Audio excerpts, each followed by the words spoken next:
Did you ever wonder what kind of animals live in Antarctica? Or where to find them? Stay tuned for Antarctica, Life on the Edge.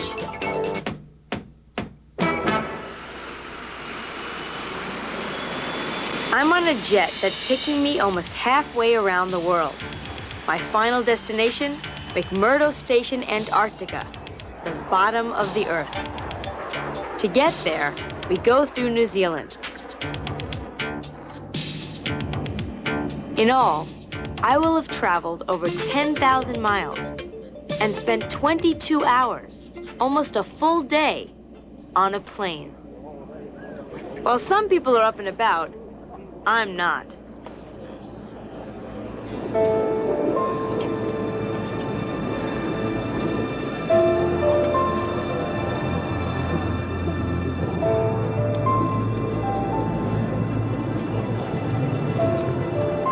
New Zealand is a beautiful country in the South Pacific. It's a lush green place with a mild climate and only about 2,500 miles from Antarctica. If you're on your way to a United States base in Antarctica, you have to stop here to get outfitted with special clothing. I'm in Christchurch, New Zealand, the last step before I get on a plane to Antarctica. All this is my wardrobe.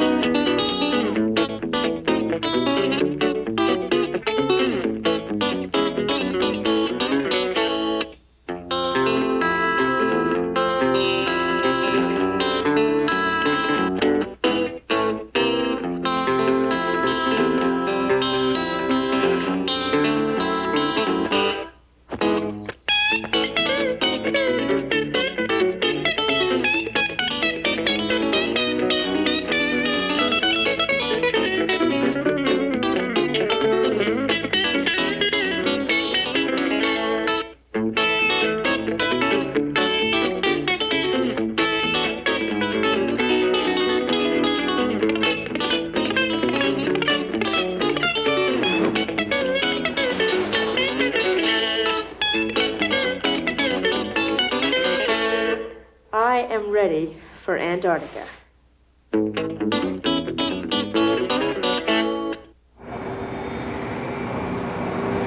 Our final leg of the trip will be on a C-141, an Air Force transport plane. It's big, noisy, and no windows. Leaving Christchurch, we head almost due south to Antarctica, and we'll land at McMurdo Station, the main U.S. base on the continent. McMurdo, time 0000 Zulu, 3,000 scattered. Visibility 40 kilometers. Temperature -11. Ice-25 copies all, sir, and safe forecast winds. Our mission is called Ice-25. It may sound like they're talking gibberish, but the information being transmitted tells the pilots the latest weather conditions, so they can decide whether it's safe to continue to McMurdo. Intermittent conditions, sir. Are we still looking at 250 at 12? That's correct. That'll be an intermittent condition expected to last approximately 20 minutes.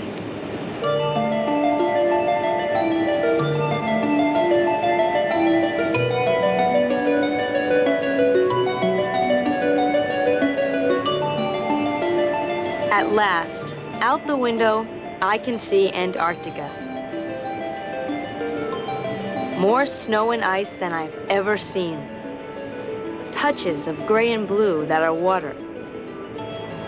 We're about to land on an ice runway.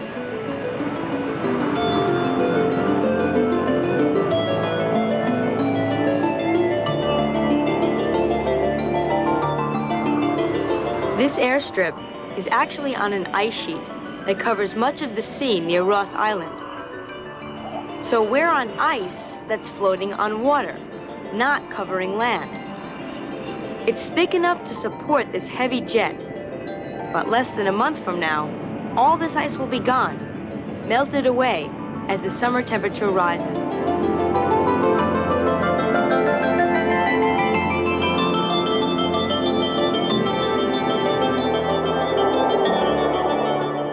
After 27 hours of flying over the last 3 days, I'm on the ice, Antarctica.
When you think of Antarctica, what do you think of? Polar bears? Igloos? Well, that's what I used to think. But I was wrong. Polar bears and igloos are in the Arctic, the North Pole. Antarctica is the South Pole. The two poles are at opposite ends of the Earth. In fact, here in Antarctica, the bottom of the world, I am as far from the Arctic, the top of the world, as I can be. If it's the North Pole, it's Arctic. If it's the South Pole, Antarctic. Both poles have ice and snow, but a few things you should know. Polar bears and igloos, the Arctic. Seals and walruses, the Arctic. Owls and caribou live in the Arctic too. If you think it's cold in the Arctic, you're in for a surprise. It is cold in the Arctic, but the Antarctic's even colder. Seals and penguins, Antarctic. Not much else, Antarctic. Some scientists work there, but no one calls it home. If it's the North Pole, it's Arctic. If it's the South Pole, Antarctic. If it's the North Pole, it's Arctic. If it's the South Pole, Antarctic. Where can you find the wingless fly? The Antarctic.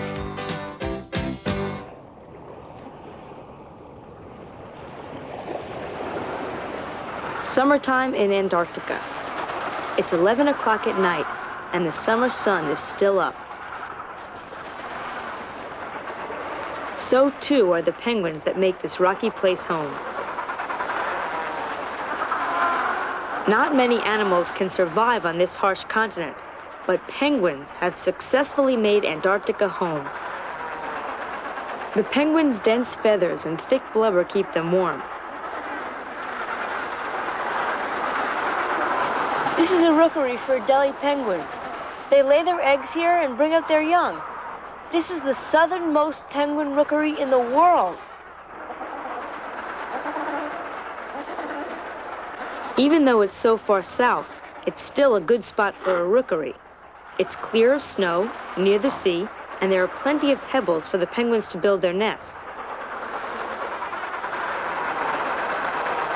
Adelie penguins cover their eggs to keep them at the right temperature.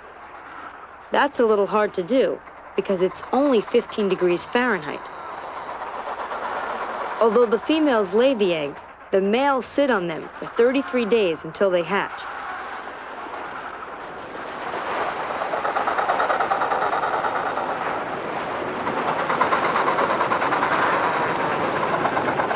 Some Adelies huddle on a small iceberg. Others are content to stay along shore.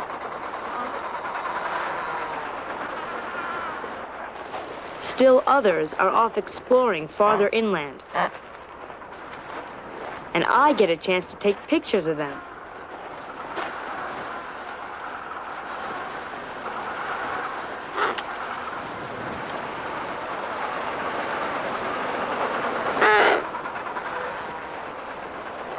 Adelies grow to be 2 feet tall and weigh 12 pounds.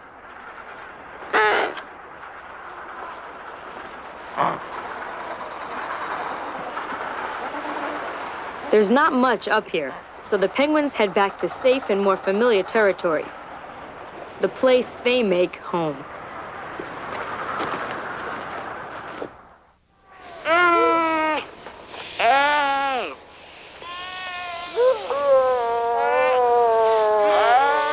Six kinds of seals live in Antarctica.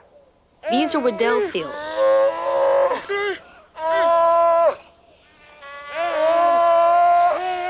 Their calls echo across the ice.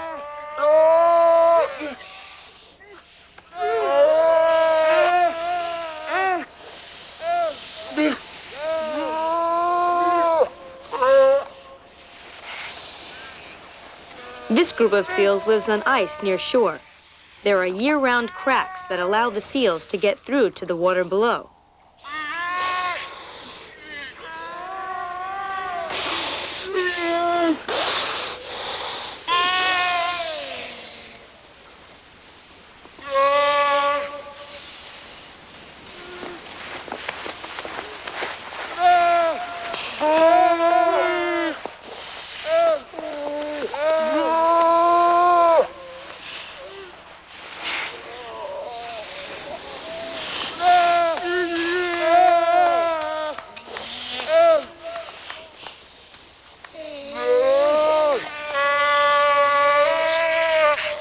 It is a time of year when mothers and their newborn pups stay together on the ice. Each mom has one pup a year and will stay with it until it's old enough to dive for food itself. That usually takes about 2 months. These pups are already over a month old.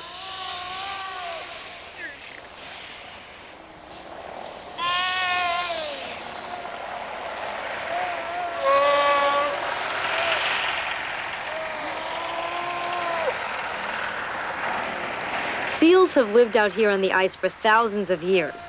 Only in the last 20 have visitors arrived. Since the 1960s, scientists have been coming to this site to study how Weddell seals live. It's a long walk, so we drive over the ice in tractors.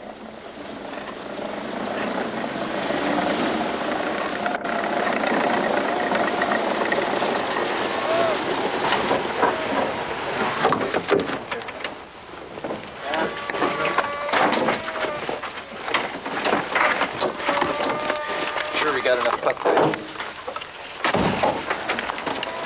Got to find those 3, and there may be some retags on Can I carry this? Yep. All right. Take that one.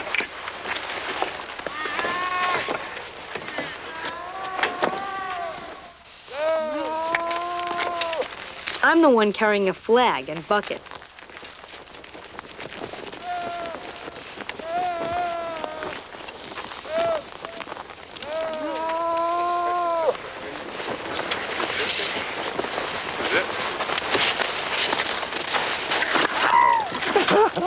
A small fall.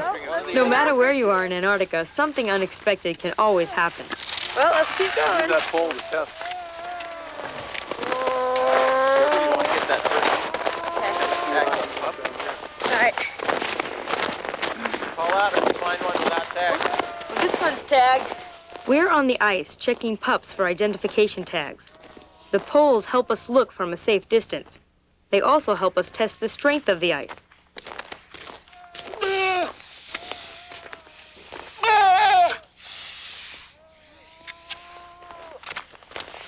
We're looking for pups that haven't been tagged yet.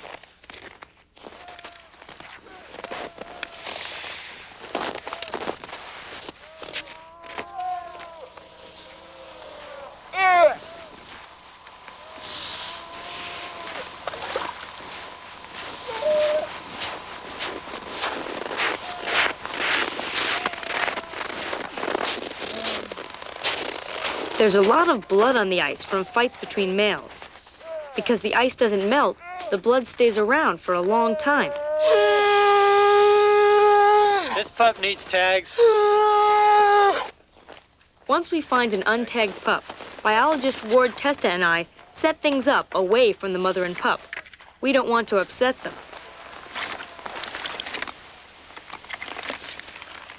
We put a tag in each flipper. So I'll give you a set.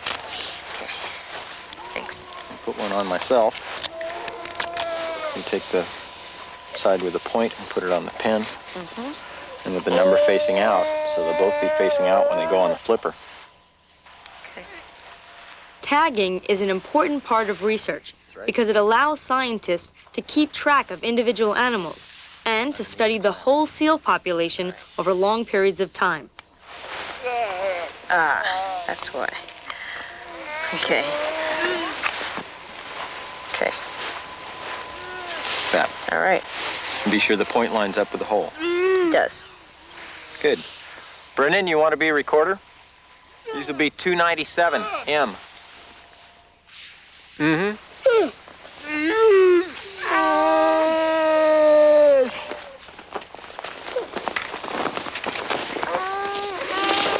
That one? You want to distract them off?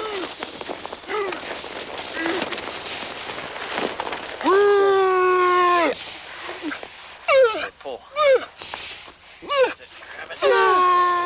Spread the flipper. All right, got it. Got the first one. All right, I'll get the... Oh. Got him. The tags go into a membrane between the flippers where there are few nerves, and the pup is unhurt. Male. Male pup. The mom's tag too. She's 481 Scarlet. 436 Scarlet. 481 Scarlet, 436 Scarlet. Right. Got it. The whole operation takes only a minute. We leave the seals quickly so things can return to normal.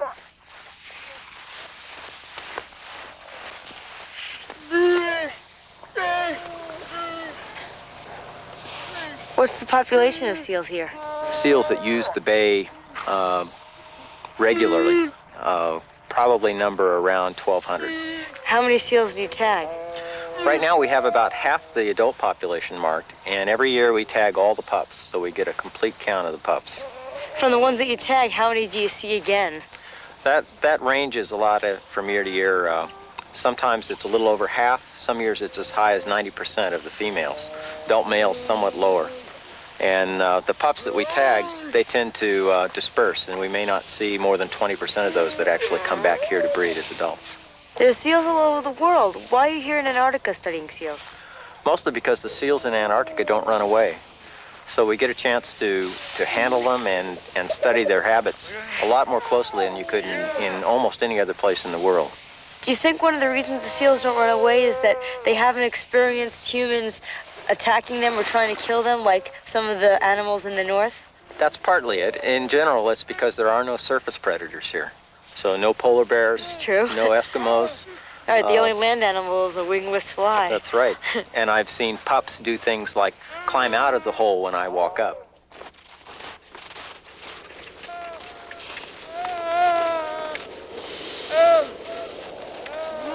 Our work for today is done. The seals stay behind, living well on the edge of a harsh continent. A continent that is their home.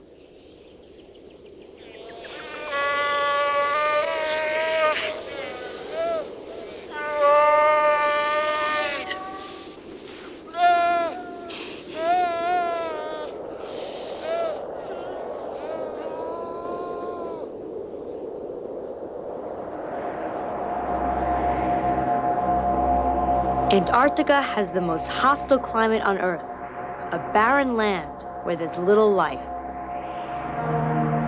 It's the world's coldest continent. The coldest temperature ever recorded on Earth was recorded here, 127 degrees below zero. Antarctica is also the world's windiest continent. Winds often blow harder than hurricane force. And although there's plenty of ice and snow on the ground, Antarctica gets very little new snowfall each year. In fact, it's the biggest desert in the world, even bigger than the Sahara. This is a continent that has no trees, no cities, no big land animals. Most of Antarctica is covered by ice and snow, but a few places are rocky. Hidden away among the rocks, there is life. Moss and lichen grow, and amid these plants are microscopic wingless flies and these tiny rock mites. That's all there is for life on land. If you want to find bigger animals in this harsh world, you have to look elsewhere, to where the ice meets the sea.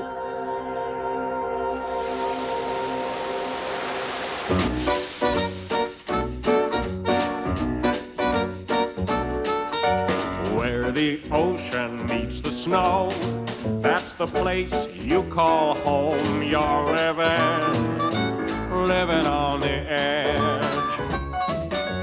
Where the water meets the ice, that's the place you spend your life. You're living on the edge. Antarctica is hard to survive in, but the ocean's a place to stay alive in. Just dive in.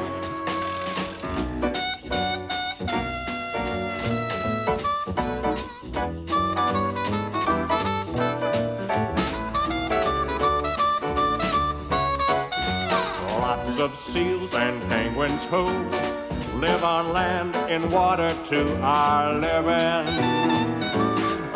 on the edge. They're living on the edge. Living on the edge.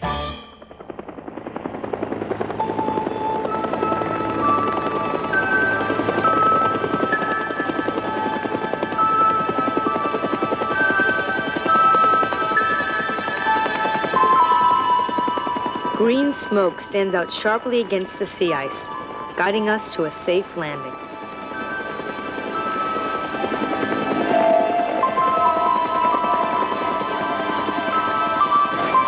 Before the engines are turned off, a crewman drills a hole in the ice to make sure it's at least 2 feet thick enough to support the helicopter's full weight. Roger that. Standing by. We're near the ice edge, and it's melting as the summer temperature rises.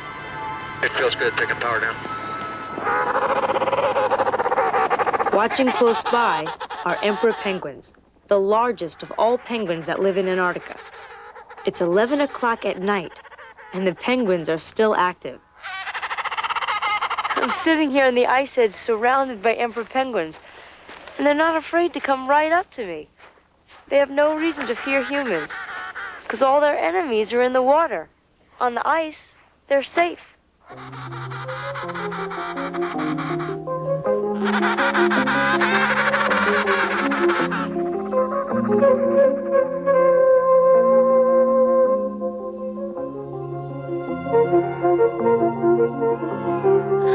Penguins are birds whose wings are adapted for swimming, not flying. When penguins aren't in the water fishing, they're on land, spending a lot of time, well, I'm not sure what they're doing, but it seems like communication.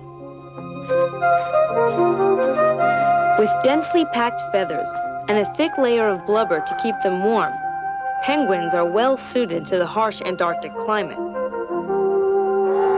Emperor penguins stand over 3 feet tall and weigh more than 60 pounds.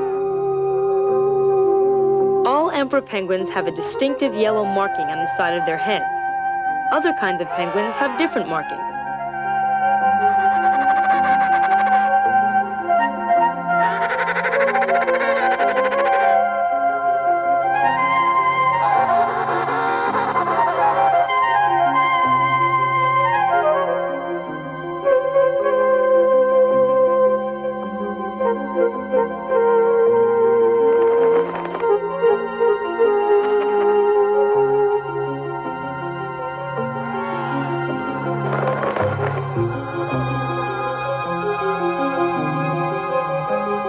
Penguins are graceful underwater, but seem awkward walking on ice. Their feet don't freeze. Blood flowing through their feet is carefully controlled to keep them just warm enough.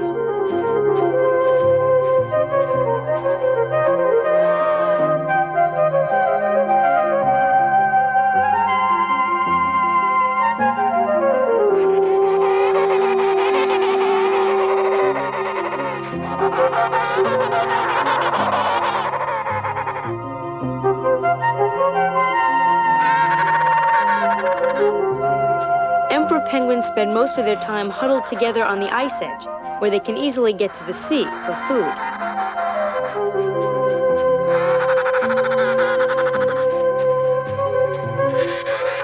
The emperor penguin, one of the few animals that has adapted well to living in Antarctica.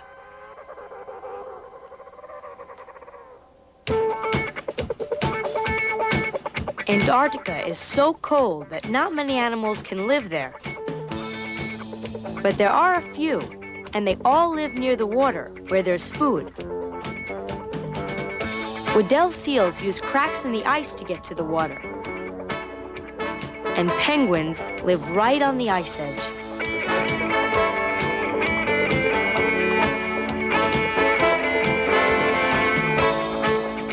321 Contact is a production of the Children's Television Workshop.